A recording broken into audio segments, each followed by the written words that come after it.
Oi pessoal, o professor Zépica aqui e hoje a gente está aí para falar sobre a nossa terceira atividade primária da logística, processamento de pedidos. E a gente está aí hoje na temática de Stranger Things, estou até com a minha camiseta aqui de Stranger Things, para a gente poder conversar um pouco sobre essa atividade. Uma coisa importante da gente começar a discutir é que assim, ó, eu estou apresentando a terceira atividade sendo processamento de pedidos por uma conveniência didática da minha parte, tá? Porque não existe muito essa questão do que é primeiro, segundo, terceiro dentro do que é primário. As três atividades elas são juntas, elas se compõem, né? Uma complementa a outra.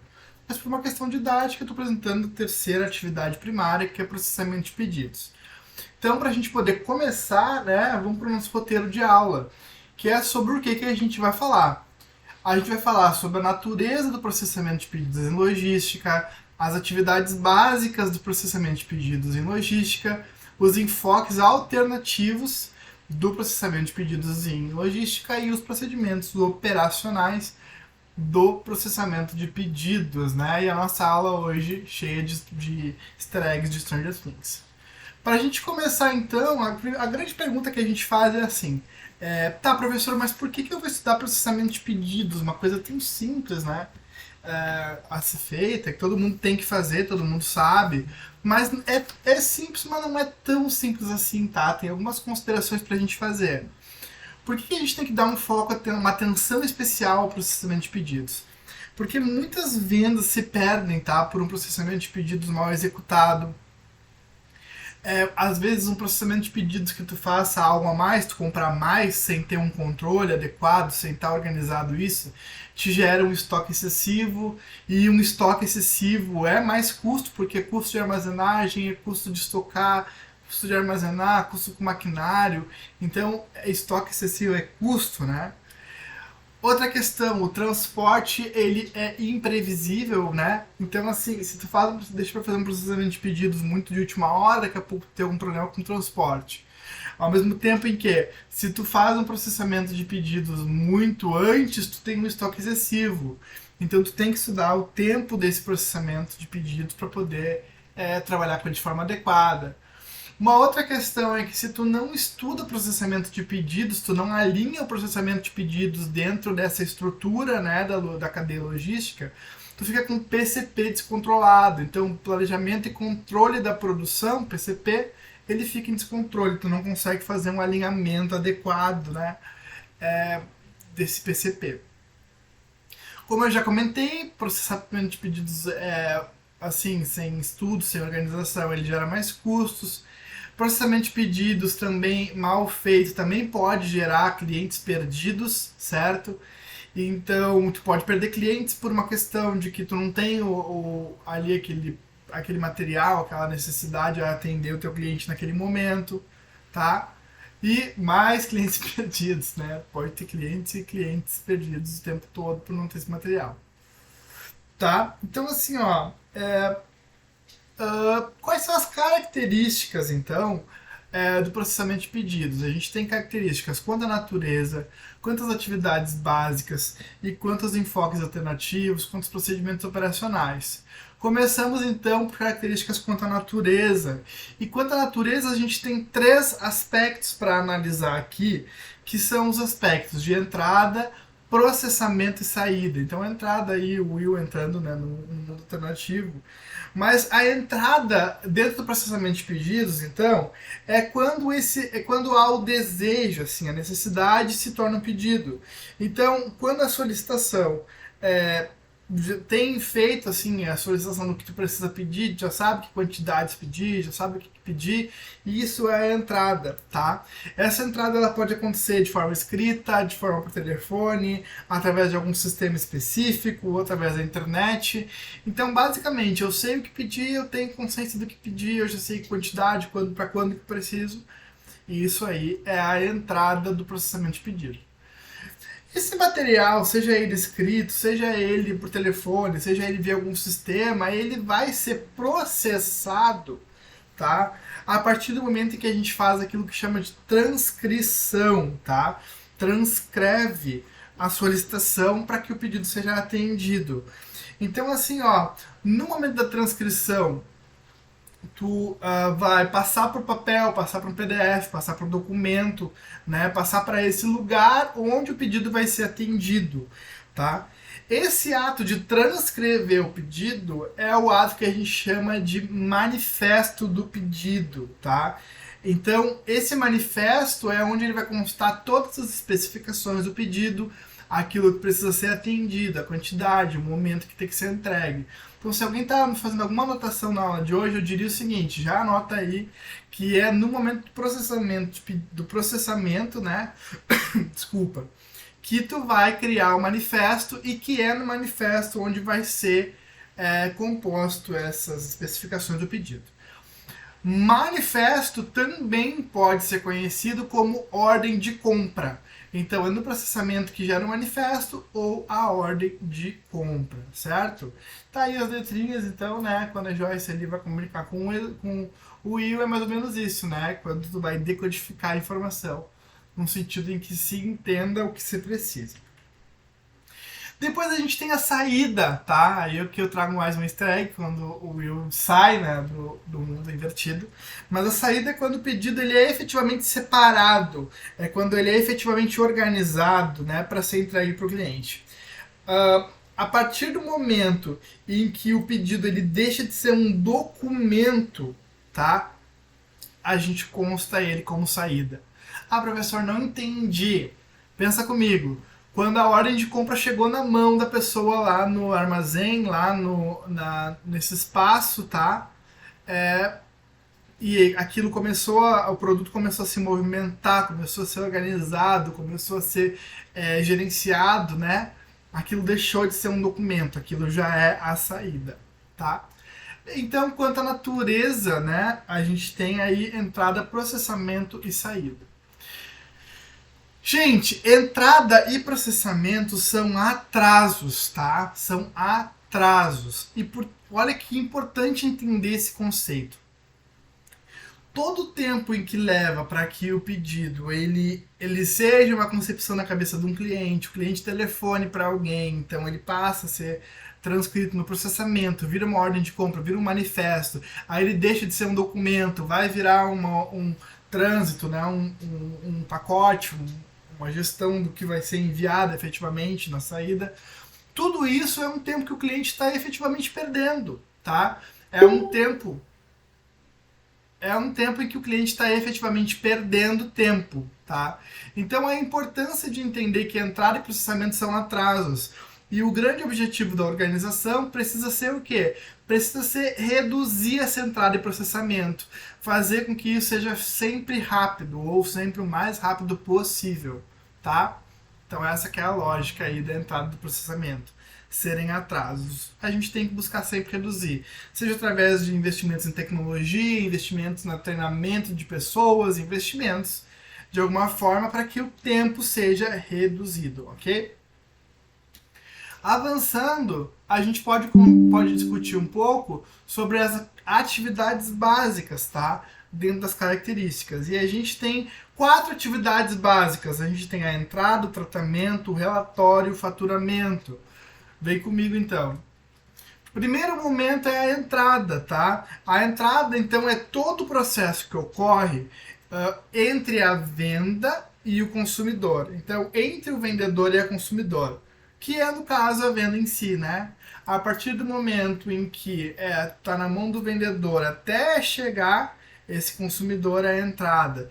E tudo isso acontece através de alguma interface de pedido que a gente chama. O que é isso? Telefone, e-mail, pode ser uma coisa escrita, pode ser um formulário, pode ser um sistema próprio. Então todo esse processo, tá, de comunicação inicial aí entre o vendedor e o consumidor é a entrada. Depois a gente tem o tratamento dessa informação, tá? O que é o tratamento dessa informação? Ele acontece a partir do momento em que o manifesto está gerado, a ordem de compra está gerado, e antes da saída do pedido, tá? Então é o período em que vai se verificar o preço, vai se verificar o custo, vai se fazer uma estimativa de tempo sobre a entrega, sobre a disponibilidade. Também nesse período vai ser realizada a conferência do pedido. Então, é o período em que tu vais trabalhar, né, a partir do manifesto. Então, olha só, a entrada entre o cliente, né, esse período em que o cliente está fazendo o pedido efetivamente. Ali eu coloquei o Will com o telefoninho, né, com o walk-talk na realidade, porque é mais ou menos isso, é por telefone, seja por internet, seja escrito, seja no sistema. Já o relatório ali, a NINSS tratando informações do jornal, é mais ou menos isso, tá? Então já o tratamento, desculpa, é mais ou menos isso, é quando então tu vais conferir tudo, organizar tudo, perceber preço, perceber custo, perceber tempo para ser entregue. E aí a gente avança para as outras duas, né? Para o relatório em si, né? Então o relatório em si vai ser quando tu vai manter o cliente informado e atualizado sobre o pedido. Tu vai realizar sempre uma atualização periódica dessa entrega no relatório, né? Os colaboradores eles precisam estar sempre treinados, sempre organizados para quê? Para poder solucionar qualquer problema que aconteça nesse período. Então, o momento do relatório é o momento de comunicação com o cliente. Se falta algum pedido, alguma coisa no estoque, se perde alguma coisa, se alguma coisa cancela o pedido de alguma forma, né? Então, assim, ó, tudo isso é tratado nesse período do relatório, tá? É sempre recomendado que tu tenha duas notas fiscais, tá? Se caso cancele o teu pedido. Então, vamos supor que dê algum problema e tu vai cancelar o pedido. Não faz apenas um cancelamento, faz uma nota fiscal de envio, depois faz uma nota fiscal de cancelamento para tu ter a informação de dar baixa, né? Naquilo que foi efetivamente entregue para o cliente. Então, por exemplo, o cliente solicitou 10 mil unidades, tu vai conseguir entregar duas. Tu entrega aquelas 10 mil, 2 mil, faz uma nova nota fiscal cancelando, né? Dizendo que tu não entregou as outras 8. Mas isso é uma recomendação do Balu, tá? Mas o relatório é aquele momento, então, em que o cliente vai ficar sendo informado sobre todo o processo. Sabe quando tu compra uma coisa lá na Shopee e fica parado em Cajamar? É esse momento aí para o cliente, tá? É o momento do relatório, é o momento em que ele fica ali conferindo, que nem a Eleven tá conferindo ali a cartinha, né? Fica conferindo o site dos Correios ou da transportadora. É isso, tá? É esse período. E por fim, o período do faturamento, né? O período em que vai efetivamente acontecer a cobrança pelo produto entregue na organização. Percebe que o faturamento está no final desse ciclo por uma razão básica de que é a ordem normal, né, de uma relação pessoa jurídica. Então, primeiro tu entrega e depois o cara paga no final. Mas o faturamento ele pode ser feito antes, ele pode ser feito parcelado, ele pode ser feito na metade do período, ele pode ser feito conforme for feita a gestão, tá? Mas o faturamento, obviamente, precisa ser feito porque a pessoa precisa ser paga, né? Quem vendeu precisa ser pago. Mas o faturamento é esse momento, então, de realizar a cobrança com o consumidor. Certo, gente?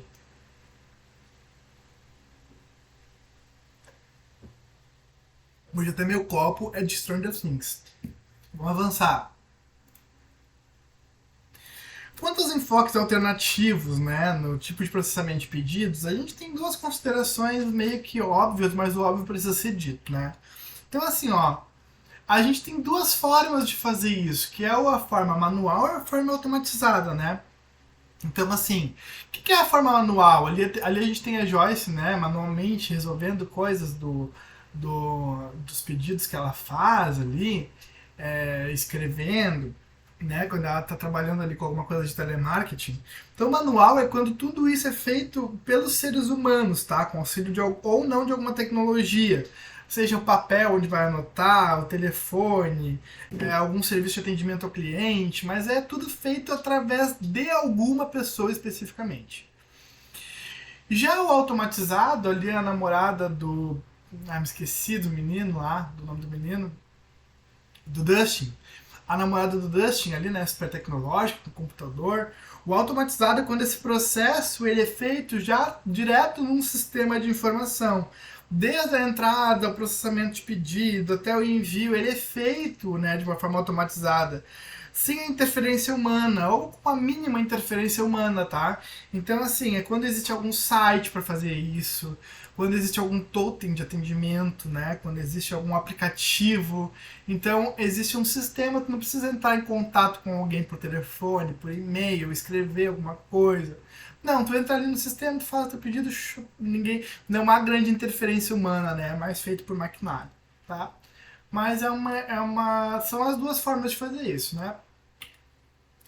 Gente, depois com relação aos procedimentos operacionais, a gente tem aí algumas considerações para a gente fazer, tá? Primeira consideração é com relação à formação de lotes. O que é a formação de lotes? É quando tu junta vários pedidos para enviar juntos, né? Para enviar num único momento, visando a diminuição dos custos da operação. Então, vamos supor que tu vai juntar pedidos, né? Tua empresa, tu espera para pedir coisas junto, para pedir, em vez de fazer um pedido por vez, tu junta várias coisas, faz um único pedido para otimizar essa operação, para otimizar o processamento, para otimizar também a entrega, né? O preço da entrega, tá? Isso aí é o que a gente chama de formação de lotes. Tem uma segunda questão que é o pedido mínimo, que é eleger uma quantidade mínima de venda, tá? Para diminuir pedido desnecessário e alcançar a economia de escala. Então, assim, não é porque faltou uma unidade que tu já vai mandar buscar isso, tá? Não é assim que funciona. Tu vai tentar sempre juntar uma quantidade mínima, pedir, né? Então, não vai faltar uma caneta e tu entrar no site do transportador e mandar enviar uma caneta, imagina. Tu faz aí um pedido mínimo de sei lá eu quantas canetas, um exemplo que eu estou dando aqui, né? Mas enfim, tu faz sempre em pedidos mínimos, né? Que é o que o custo compensa. E a gente tem uma questão de prioridades, né? Prioridades no atendimento quando a gente fala do procedimento operacional. Então, seja por tamanho da carga, para melhor utilizar o modal de transporte. Então, uma carga muito grande, tu vai trabalhar com um modal diferente, de repente, vai mandar isso de forma marítima, por exemplo, tá? Ou com relação ao valor de pedido, é um pedido muito caro, vai dar uma prioridade, uma atenção específica naquele pedido. Ou é um pedido mais barato, tu pode mandar isso de uma forma mais livre, por uma questão, por exemplo, rodoviária, por exemplo, tá? Então, exemplos. Ou então, se é um pedido que envolve uma formação de filas do tipo FIFO, do tipo LIFO, né? Então, tem uma. Ele pode ser FIFO, primeiro que entra, primeiro que sai. Então, tu não tem a prioridade específica, né? Tu pode ir enviando isso tranquilamente. Aliás, desculpa, tu tem uma prioridade específica, tu precisa enviar o primeiro que entra, o primeiro que sai, tem uma questão de perecibilidade nessa história. Ou então um LIFO, né, o último que entra, o primeiro que sai, aí tu pode enviar isso de qualquer forma, né, vai lá no teu estoque, pega o mais perto que tu tiver e envia. Então, assim, prioridade no atendimento, dependendo do tipo de mercadoria, do tipo de produto, tá? Tudo isso aí precisa ser pensado, repensado por ti, para trabalhar com prioridades adequadas quando for fazer o procedimento operacional. Meu povo, 4 erros comuns no processamento de pedidos. Isso aqui não é um material especificamente científico, isso aqui é um textinho do blog, tá? Tá aí o Alexei tomando um refrizinho dele, indicando que vocês olhem, tá? Então pega o celular aí, ó, entra aí, escaneia no QR Code aí, ó, tá do lado, escaneia o QR Code aqui. E dá uma lidinha nesse material que ele tá bem interessante, né? Quais são os principais erros de processamento de pedido, tá? O que a gente falou então? Aí o Vecna, né? Já é a última temporada, pra quem não tem, demorou a ver, tá perdendo spoilers, né? Hoje, tá pegando spoilers. Então falamos sobre a natureza, as atividades básicas, os focos alternativos e os procedimentos operacionais do processamento de pedidos em logística, tá? Aí tem as referências, né? Que é o capítulo 12 do livro do Balu, que a gente já conhece. E também a gente tem aí esse capítulo, deixa eu ver aqui, o capítulo 7 da nossa apostila, né? Também, tá? E aí ficam obrigados, mas lembrando que a gente fecha aqui as atividades primárias e a gente já começa nas nossas atividades secundárias falando de armazenagem, tá? A partir da nossa próxima aula, tá? Aí meu contato, quem quiser falar comigo, pelo QR Code, pelo meu e-mail, tá? Valeu, gente, um abraço, professor Zépica, e a gente se vê. Até mais, gente!